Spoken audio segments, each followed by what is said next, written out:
दोस्तों, मैं अमित कुमार सिंह आपका अमित सिविल सर्विसेज एकेडमी में स्वागत करता हूं। दोस्तों, मैं आज आपके लिए बिहार करंट अफेयर्स दिसंबर 2022 के सारे इंपॉर्टेंट क्वेश्चन के साथ हाजिर हूं। ठीक है दोस्तों, कुछ दिन से वीडियो अपलोड नहीं हो रहा है। मेरा तबीयत ठीक नहीं था, थोड़ा मैं परेशान था, इसलिए मैं वीडियो अपलोड नहीं कर पाया था। तो आपके लिए मैं अपने वादे के अनुसार सारे मंथ के करंट अफेयर्स मैं आपके लिए लेकर आऊँगा। और दोस्तों, अब डेली करंट अफेयर्स बिहार और राष्ट्रीय दोनों आपको मिलेंगे। कुछ दिन की बात है, उसमें आपको डेली अपडेशन मिलते रहेगा। तो आज का पहला क्वेश्चन हम लोग लेते हैं। राज्य युवा उत्सव 2023 का आयोजन कहाँ किया गया? देखिए, राज्य युवा उत्सव 2023 का आयोजन जो है छपरा में किया गया है। ठीक है। दूसरा क्वेश्चन है, कौन सी झांकी की पेशकश गणतंत्र दिवस 2023 के लिए बिहार सरकार द्वारा कौन सी झांकी की पेशकश की गई थी जिसे खारिज कर दिया गया? देखिए, रबर डैम, गया जी डैम की झांकी पेश की गई थी गणतंत्र दिवस 2023 के अवसर पर दिल्ली गेट पर, लेकिन उसको खारिज कर दिया, केंद्र सरकार की तरफ से खारिज कर दिया गया है। लगातार 7 साल से दिल्ली के राजपथ पर बिहार की कोई भी झांकी प्रस्तुत नहीं हो पाई है बिहार की तरफ से। ठीक है।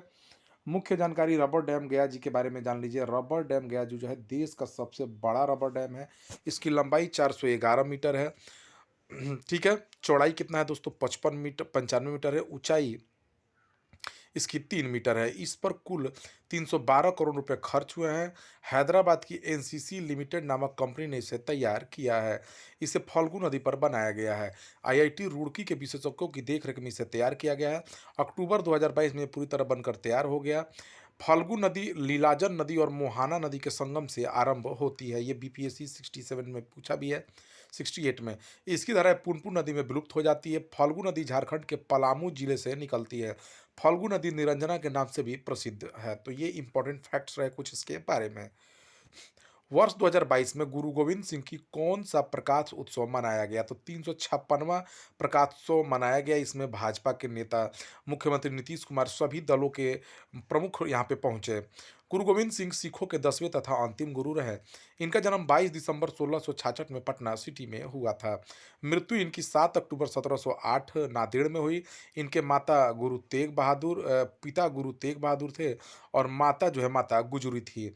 ठीक है। गुरु तेग बहादुर 9वें गुरु थे। सिख धर्म की स्थापना जो है गुरु नानक देव ने 15वीं शताब्दी में किया था। ठीक है दोस्तों, तो याद रखिए। चौथा क्वेश्चन, बीमा विनियामक और विकास प्राधिकरण इरडा द्वारा जारी रिपोर्ट के अनुसार बिहार में प्रति हजार व्यक्ति पर कितने लोगों का बीमा हुआ है? तो देखिए, प्रति हजार व्यक्ति पर मात्र 165 लोगों का ही बीमा हुआ है। कोसी मेची लिंक परियोजना को पूरा करने के लिए 2022 में किसके बीच समझौता हुआ? देखिए, कोसी मेची लिंक परियोजना को पूरा करने के लिए जल संसाधन विभाग तथा नेशनल वाटर डेवलपमेंट एजेंसी के बीच समझौता हुआ है। इस परियोजना पर केंद्र और राज्य सरकार की व्यय राशि 60:40 है। ठीक है। 60% केंद्र सरकार खर्च करेगा, 40% राज्य सरकार करेगा। ये देश की दूसरी रिवर लिंकेज परियोजना है। पहली रिवर लिंकेज परियोजना जो है केन बेतवा रिवर लिंकेज परियोजना है। इस परियोजना की लागत 4900 करोड़ है। इस परियोजना के पूरा होने के बाद बाढ़ को, बिहार के जो उत्तरी भागों में जो बाढ़ आता है उसको काफी हद तक नियंत्रित किया जा सकेगा। इस परियोजना के माध्यम से सीमांचल क्षेत्र के अररिया, पूर्णिया, किशनगंज तथा कटिहार जिलों में सिंचाई की व्यवस्था की जाएगी। वर्ष 2022 में पासपोर्ट बनाने के मामले में पटना किस स्थान पर है? देखिए, वर्ष 2022 में पासपोर्ट बनाने के मामले में पटना 11वें स्थान पर है। वर्ष 2022 में बिहार के 4 लाख लोगों ने पासपोर्ट बनवाया। पासपोर्ट बनाने में सीवान और गोपालगंज जिला सबसे आगे है। बिहार में देश का पहला इथेनॉल प्लांट कहाँ लगाया गया? तो पूर्णिया में लगाया। उद्घाटन 30 अप्रैल 2022 को हुआ। Eastern India biofuels private limited द्वारा निर्मित है। 105 करोड़ की लागत से ही बना है और 65,000 लीटर इसकी क्षमता है। बिहार सरकार ने राज्य में हरित आवरण कितना प्रतिशत करने का लक्ष्य रखा है? मुख्यमंत्री नीतीश कुमार ने जो है हरित आवरण को 17% करने का लक्ष्य रखा है। वर्तमान में हरित आवरण 15% है। 2000 से 2020 के दौरान 6% की इसमें वृद्धि हुई है। हाल में बिहार के किस जगह पर बहुउद्देशीय प्रकाश पुंज पर्यटक केंद्र का उद्घाटन किया गया है? तो दीदारगंज, पटना में किया गया है ये। सीएम बालिका प्रोत्साहन योजना के तहत स्नातक पास होने वाली छात्राओं को कितनी राशि दी जाएगी? तो 25,000 रुपये राशि दी जाएगी। वित्तीय वर्ष 2022-23 में मनरेगा के तहत केंद्र से बिहार को कितने करोड़ कार्य दिवस मिले हैं? तो देखिए, वित्तीय वर्ष 2022-23 में मनरेगा के तहत 25 करोड़ कार्य दिवस, रिकॉर्ड करोड़ कार्य दिवस मिले हैं। बिहार सरकार ने 27.26 करोड़ कार्य दिवस की मांग की थी। दिसंबर 2022 में कजरा सोलर पावर प्लांट का काम शुरू हो गया। इसकी मेगावाट क्षमता क्या है? देखिए 250 मेगावाट का कजरा सोलर पावर प्लांट है। कजरा सोलर पावर प्लांट जो है लखीसराय में स्थित है। इस परियोजना के लिए बिहार राज्य विद्युत उत्पादन कंपनी और गुजरात ऊर्जा अनुसंधान प्रबंधन संस्थान के बीच समझौता हुआ है। तो 250 मेगावाट की कजरा सोलर पावर प्लांट लखीसराय में बन रही है। केंद्रीय प्रदूषण कंट्रोल बोर्ड के अनुसार देश के टॉप 5 प्रदूषित शहरों में देश के टॉप 5 प्रदूषित शहरों में बिहार के कितने शहर शामिल हैं? तो 5 शहर शामिल हैं। इसमें पूर्णिया सबसे ज़्यादा प्रदूषित जिला है। ठीक है? पूरे देश का सबसे प्रदूषित शहर दिल्ली है। 29 दिसंबर से 4 जनवरी तक बिहार क्राफ्ट फेयर का आयोजन कहाँ किया गया? तो क्राफ्ट फेयर का आयोजन चेन्नई में किया गया है। बिहार विधानमंडल में द्वितीय अनुपूरक बजट में 19,048 करोड़ का अनुपूरक बजट पेश किया गया है। इसमें पटना मेट्रो को कितनी आवंटित राशि दी गई है? तो 559 करोड़ पटना मेट्रो को मिला है और हर खेत पानी के लिए 100 करोड़ रुपए आवंटित किए गए हैं। बिहार में खाद कारखाना कहाँ खोला गया है? देखिए बिहार में जो खाद कारखाना है वो बरौनी में खोला गया है। बरौनी खाद कारखाने में प्रति वर्ष 12.7 लाख मीट्रिक टन यूरिया उत्पादन का लक्ष्य बिहार सरकार ने रखा है। पटना हाईकोर्ट के मुख्य न्यायाधीश संजय करोल और वरिष्ठ न्यायाधीश एहासुद्दीन अहमदुल्लाह का सुप्रीम कोर्ट में जज के रूप में नियुक्ति हुआ है। बिहार सरकार ने सिंगल यूज प्लास्टिक पर कितना जुर्माना का प्रावधान किया है? तो बिहार सरकार ने सिंगल यूज प्लास्टिक पर 5,000 रुपए का जुर्माना का प्रावधान किया है। बिहार सरकार ने खेल प्राधिकरण के गठन का फैसला किया है। इसके अध्यक्ष मुख्यमंत्री तथा कार्यकारी अध्यक्ष उप मुख्यमंत्री होंगे। बिहार में G20 की एक बैठक का आयोजन पटना में 6 से 7 मार्च 2023 के बीच होगा। ठीक है? पटना जंक्शन के पास मल्टी मॉडल ट्रांसपोर्ट हब का निर्माण जून 2023 तक कर लिया जाएगा। प्रसिद्ध दलाई लामा का बिहार आगमन 22 दिसंबर 2022 को महाबोधि मंदिर में हुआ है। नार्दन वुड एक्सपो 2022 का आयोजन दिसंबर 2022 में गांधी मैदान पटना में किया जाएगा। पटना शहर की नई मेयर कौन बनी है? तो सीता साहू पटना शहर की नई मेयर बनी है। बिहार में कहां पर बुद्ध सम्यक दर्शन संग्रहालय बनाया जा रहा है? तो वैशाली के वैशाली गढ़ में। इसकी कुल लागत 320 करोड़ है। बिहार में 13 साल बाद हरियाणा को हराकर किस खिताब को अपने नाम कर लिया दोस्तों? तो 32वीं राष्ट्रीय सब जूनियर अंडर 16 कबड्डी चैंपियनशिप में बिहार ने 13 साल बाद हरियाणा को हराकर यह खिताब अपने नाम कर लिया है, कबड्डी का खिताब। भाजपा प्रदेश अध्यक्ष राजीव रंजन ने 30 दिसंबर 2022 को भाजपा के सभी पदों से त्याग पत्र दे दिया है। इसके पीछे का रीजन यही रहा कि इन्होंने पार्टी से हटकर बयान दिया। भाजपा के प्रदेश अध्यक्ष संजय जायसवाल ने इन्हें निलंबन पत्र भेजा है। बिहार सरकार ने उद्योग विभाग का बजट 1545 करोड़ रुपए से बढ़ाकर कितना कर दिया दोस्तों? 3253 करोड़ बजट कर दिया उद्योग विभाग का। वामपंथी उग्रवाद प्रभावित क्षेत्रों में 2 वर्षों की सेवा के दौरान उत्कृष्ट कर्तव्य निष्ठा के लिए बिहार के अधिकारियों समेत कितने पुलिसकर्मी सम्मानित किए गए हैं? तो कुल 33 सम्मानित हुए हैं, जिसमें 5 आईपीएस और 28 पुलिसकर्मी हैं। इसमें एएसपी जयंत कांत और मानवजीत सिंह दिल्ली में भी सम्मानित किए जाएंगे। पटना के नहरों पर सौर ऊर्जा उत्पादन पायलट प्रोजेक्ट की घोषणा बिहार सरकार ने की है। पटना के नहरों पर भी सौर ऊर्जा का उत्पादन किया जाएगा और धीरे धीरे इस परियोजना को पूरे बिहार में लागू कर दिया जाएगा। गणतंत्र दिवस की दिल्ली परेड में पटना विश्वविद्यालय एनएसएस की छात्रा सौम्या प्रकाश शामिल होंगे। मिशन 60 के तहत तेजी से विकास के लिए बिहार के किस अस्पताल को पुरस्कृत किया गया है? तो देखते हैं दोस्तों, ये श्री गुरु गोविंद सिंह सदर अस्पताल है। स्वास्थ्य मंत्री और उप मुख्यमंत्री तेजस्वी प्रसाद यादव द्वारा इसे सम्मान दिया गया है। बिहार में दलाई लामा के प्रवास के दौरान किस देश की महिला सांग जियालान को भारत में छिपकर रहने के कारण गिरफ्तार किया गया? तो चीन की महिला है। प्रधानमंत्री नरेंद्र मोदी की उपस्थिति में देश भर के मुख्य सचिव तथा आला अधिकारी 5 से 7 जनवरी तक दिल्ली में होने वाले मुख्य सचिवों के सम्मेलन में बिहार के किन 2 विषयों पर प्रेजेंटेशन सुनेंगे? तो दोस्तों एक है बिहार में स्मार्ट प्रीपेड मीटर से बदली कहानी और बिहार में जीविका के माध्यम से महिला सशक्तिकरण। तो स्मार्ट प्रीपेड मीटर और जीविका के जो उपलब्धियां हैं उसकी जानकारी मोदी और पूरे पूरे भारत के मुख्य सचिव लेंगे। बिहार के दरभंगा में प्रस्तावित दूसरा एम्स दरभंगा मेडिकल कॉलेज अस्पताल परिसर में बजाय अब कहाँ बनाया जाएगा? पहले दरभंगा मेडिकल कॉलेज में ही एम्स बनाया जा रहा था, लेकिन अब इसकी स्थापना अशोक पेपर मिल के खाली जमीन पर की जाएगी, हाया घाट में। यह मिल 2003 से बंद पड़ी हुई है। अशोक पेपर मिल की स्थापना 1958 में हुई थी। 1970 में राज्य सरकार ने इसका अधिग्रहण कर लिया था। पारा मेडिकल संस्थानों में जीविका दीदियों की रसोई की अनुमति मिली है। जीविका दीदी की रसोइयाँ भोजन 2021 सदर अस्पतालों में भी उपलब्ध हो रहा है जीविका दीदियों की रसोई से। अब ये पारा मेडिकल संस्थानों में भी खाना मिलेगा इनका। बिहार पुलिस ने बड़े आपराधिक कांडों के दोषियों को पकड़ने के लिए किस नाम से ऑपरेशन शुरू किया दोस्तों? तो ऑपरेशन प्रहार शुरू किया गया है। ऑपरेशन प्रहार के तहत 2022 में 80,000 अपराधी गिरफ्तार हुए हैं और पटना में सबसे अधिक अपराधी इसके तहत गिरफ्तार हुए हैं।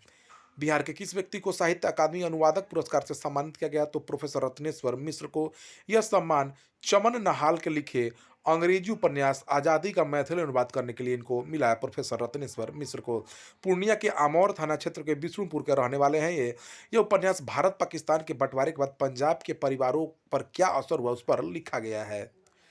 हाल ही में मुख्यमंत्री नीतीश कुमार ने कितने करोड़ की ऊर्जा परियोजनाओं का उद्घाटन किया? तो 2635 करोड़ की ऊर्जा परियोजनाओं का नीतीश कुमार ने उद्घाटन किया है। ऊर्जा विभाग के अभी प्रधान सचिव और बीएसपीसीएल के अध्यक्ष सीएमडी अभी कौन है? तो संजीव हंस है। मुख्यमंत्री नीतीश कुमार के प्रधान सचिव अभी कौन है? तो दीपक कुमार हैं। और बिहार सरकार के मुख्य सचिव आमिर सुब्हानी हैं। बिहार सरकार किस तिथि को सरदार वल्लभ भाई पटेल के पुण्यतिथि के अवसर पर हर साल राजकीय समारोह आयोजित करने का निर्णय लिया है? तो 15 दिसंबर को लेगा दोस्तों। 15 दिसंबर को हर साल सरदार वल्लभ भाई पटेल की पुण्यतिथि मनाई जाएगी। बिहार सरकार मजदूरों के निबंधन के लिए डोर टू डोर अभियान चलाने का निर्णय लिया है। बिहार में दिसंबर 2022 में होने वाले निकाय चुनाव कितने चरणों में संपन्न होंगे? तो 2 चरणों में, एक 18 दिसंबर और एक 28 दिसंबर को होगा। बिहार के कितने स्कूलों को स्वच्छता पुरस्कार से सम्मानित किया जाएगा? तो 33 स्कूलों को स्वच्छता पुरस्कार से सम्मानित किया जाएगा। बिहार के किस खिलाड़ी ने सब जूनियर कॉमनवेल्थ चैंपियनशिप में 6 पदक जीता है? तो कीर्तिराज सिंह है दोस्तों, इन्होंने कॉमनवेल्थ चैंपियनशिप में 6 पदक जीता है। बिहार विधान परिषद में विपक्ष के नेता वर्तमान में भी कौन है? तो सम्राट चौधरी है। विधान परिषद में सत्ता पक्ष के नेता भी नीतीश कुमार है। विधान परिषद के सभापति देवेश चंद्र ठाकुर है जदयू के। उपसभापति रामचंद्र पूर्वे राजद के हैं। बिहार विधानसभा में कुल सीटें 75 है, निर्वाचित 63 है और मनोनीत 12 होते हैं। बिहार के किस जिले में स्थित अगुवानी पुल पर देश का पहला डॉल्फिन ऑब्जर्वेशन सेंटर बनाया जाएगा? तो भागलपुर में बनाया जाएगा। सुल्तानगंज से अगुवानी के बीच 1710 करोड़ की लागत से पुल बन रहा है। पुल तथा dolphin centre SP Singla company बना रही है। शीशे के अंदर से इसमें डॉल्फिन का ठेलिया दर्शक देख पाएंगे। मुख्यमंत्री एससी एसटी मेधावृत्ति योजना के लिए कितने करोड़ की राशि जारी की गई है? तो 48 करोड़ की राशि जारी की गई है। बिहार विधानसभा अध्यक्ष वर्तमान में भी कौन है? तो अवध बिहारी चौधरी है। बिहार की शहरों में कॉलोनियों का विकास किसके तर्ज पर किया जाएगा? तो बिहार की शहरों में कॉलोनियों का विकास चंडीगढ़ के तर्ज पर किया जाएगा। मुख्यमंत्री नीतीश कुमार ने किस उद्योग के विकास के लिए सिंगल विंडो सिस्टम लागू करने की घोषणा की है? तो बिहार में फिल्म उद्योग के विकास को आसान बनाने की घोषणा नीतीश कुमार ने की है। बिहार के उद्योग मंत्री समीर कुमार महासेठ ने बिहार के खादी मॉलों में 1 दिसंबर 2022 से 30 सितंबर 2022 तक कितना छूट देने की घोषणा की है? तो 50%। और समीर कुमार महासेठ ने कहा है कि हर एक बार कम से कम हमको एक खादी का कपड़ा जरूर पहनना चाहिए। बिहार खादी हस्तशिल्प और हैंडलूम की ब्रांड एम्बेसडर भी कौन है? तो मैथिली ठाकुर हैं। आनंद कुमार के ऊपर लिखित पुस्तक सुपर 30 अब किस भाषा में उपलब्ध की जाएगी? तो कोरियाई भाषा में उपलब्ध की जाएगी। सुपर 30 पुस्तक कनाडा के मशहूर डॉक्टर बीजू मैथ्यू द्वारा लिखी गई है। यह पुस्तक हिंदी, अंग्रेजी, मराठी, गुजराती, तमिल तथा अब कोरियाई भाषा में भी उपलब्ध होगी। प्रसिद्ध दक्षिण कोरियाई प्रकाशक द प्लानजी कंपनी लिमिटेड द्वारा इसे प्रकाशित किया जाएगा। दरभंगा की एक नई रेलवे लाइन काकर घाटी सीसो हाल्ट की लंबाई कितनी है? तो 9.8 किलोमीटर ये नया रेलवे लाइन बन रहा है। 16 एकड़ भूमि का अधिग्रहण किया गया है। 253 करोड़ की लागत है। इसमें कुल 17 पुल बनाए जाएंगे। दरभंगा एयरपोर्ट यात्रियों की सुविधा बढ़ जाएगी और दिल्ली से असम की दूरी घटेगी। बिहार में पटना, कोइलवर, भागलपुर में टेली मानस सेल का गठन करके प्रसूताओं को मानसिक रूप से स्वस्थ बनाने के लिए कौन सा अभियान चलाया जाएगा? तो खुशहाल मातृत्व अभियान। जो प्रसूता महिलाएं हैं उनको खुश रखने का ये एक योजना है। बिहार में कहां पर 83 करोड़ की लागत से एक नया इंजीनियरिंग कॉलेज बनाया जा रहा है? तो बक्सर के मोहदा में बनाया जा रहा है। 83.77 करोड़ की लागत है। 7 एकड़ जमीन पर होगा। 240 छात्रों का नामांकन और रहने की व्यवस्था की जाएगी इसमें। बिहार के किन 3 जिलों में बाल विवाह के सबसे अधिक मामले सामने हैं? तो गया, नवादा और जमुई में आए हैं। उड़ान योजना के तहत बिहार सरकार बाल विवाह को कम करने की योजना बना रही है। बिहार के समाज कल्याण विभाग के मंत्री कौन है? तो मदन सहनी है। कुशल युवा कार्यक्रम के तहत भू राजस्व मंत्री Alok Mehta KYP owners association के कार्यक्रम में शामिल हुए और इसमें उन्होंने बिहार के लगभग 1 करोड़ युवाओं को तकनीकी शिक्षा देने का लक्ष्य बनाया है। गति शक्ति योजना के अंतर्गत बिहार में कहाँ पर कार्गो टर्मिनल बनाया जा रहा है, तो भागलपुर तथा सुल्तानगंज के बीच अकबर नगर स्टेशन पर कार्गो टर्मिनल बनाया जा रहा है। जदयू राष्ट्रीय परिषद की बैठक में किसे जदयू का राष्ट्रीय अध्यक्ष चुना गया है, तो ललन सिंह को चुना गया है। बिहार में कहाँ पर 100 एकड़ में जुडिशियल एकेडमी बनाई जा रही है, तो राजगीर में बनाई जा रही है। राजगीर में पहले ही से ही स्पोर्ट्स एकेडमी बन रहा है और पुलिस एकेडमी भी बन रहा है। 1978 के बाद दूसरी बार कौन से पूर्व मंत्री कृषि संबंधित प्राइवेट बिल विधानसभा में पेश करेंगे? कृषि मंत्री सुधाकर सिंह, जिनको सरकार से हटा दिया गया था, वह बिहार मंडी कानून में बदलाव संबंधित बिल प्राइवेट बिल पेश करेंगे। बिहार के मद्य निषेध, उत्पाद एवं निबंधन मंत्री भी कौन है? सुनील कुमार। भाजपा सरकार ने छपरा में 63 लोगों की मृत्यु के बाद इनके इस्तीफे की मांग की थी। मिसेज टैलेंटेड बिहार का खिताब किसने जीता है? रागनी राय बक्सर की रहने वाली हैं। बिहार के किस लोक गायक को महेंद्र मिश्र सम्मान 2022 से सम्मानित किया गया? तो मुन्ना सिंह को किया गया है। 67वीं सीनियर पुरुष राष्ट्रीय फुटबॉल चैंपियनशिप संतोष ट्रॉफी में बिहार से कितने रेफरियों का चयन हुआ है? तो 3 का। शशि कुमार, दीपक कुमार और दिवाकर कुमार का चयन हुआ है। बिहार में एक नई रेल लाइन खगड़िया से अलौली के बीच चलाई जाएगी। मुख्यमंत्री नीतीश कुमार ने बिहार 2025 के विधानसभा चुनाव किसके नेतृत्व में लड़ने की घोषणा की है? तो तेजस्वी यादव के नेतृत्व में। बिहार के कितने जिलों में नए पार्कों का निर्माण किया जाएगा? तो 20 जिलों में।